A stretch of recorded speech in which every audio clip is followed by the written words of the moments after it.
বিবেকী ব্যক্তির মনকে বলপূর্বক বিষয়ে আকর্ষণ করে। যততো হি অপি কন্তেয় পুরুষস্য বিপশ্চিতঃ ইন্দ্রিয়াণি প্রমাথিনি হরন্তি প্রসভং মনঃ।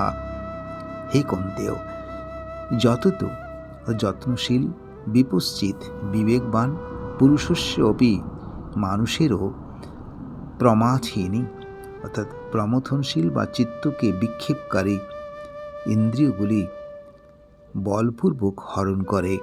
তাৎপর্য হল, যে সকল ব্যক্তি যত্ন সহকারে সাধনা করেন, আচার ব্যবহার করেন, আসক্তি ফল ত্যাগ করে অন্যের কল্যাণ বা সুখের জন্য কাজ করেন, এরূপ বিবেকী ব্যক্তির মন বা চিত্তকে বলপূর্বক ইন্দ্রিয়গুলি আকর্ষণ করে। এরকম বহু ঋষির ক্ষেত্রেও হয়েছে।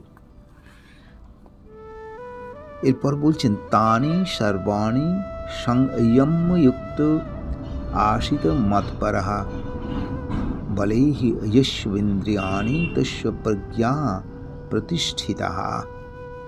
অর্থাৎ তানি সর্বাণি, ওইসব ইন্দ্রিয়গুলিকে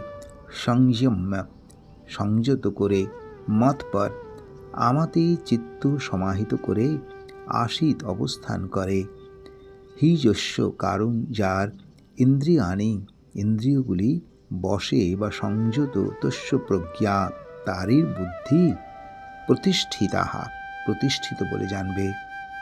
যে সকল বিবেকবান ব্যক্তি মন বা চিত্তকে বলপূর্বক হরণ করে, তার ভগবান বা ঈশ্বরে মন স্থির করলে তার বুদ্ধিও স্থির হয়।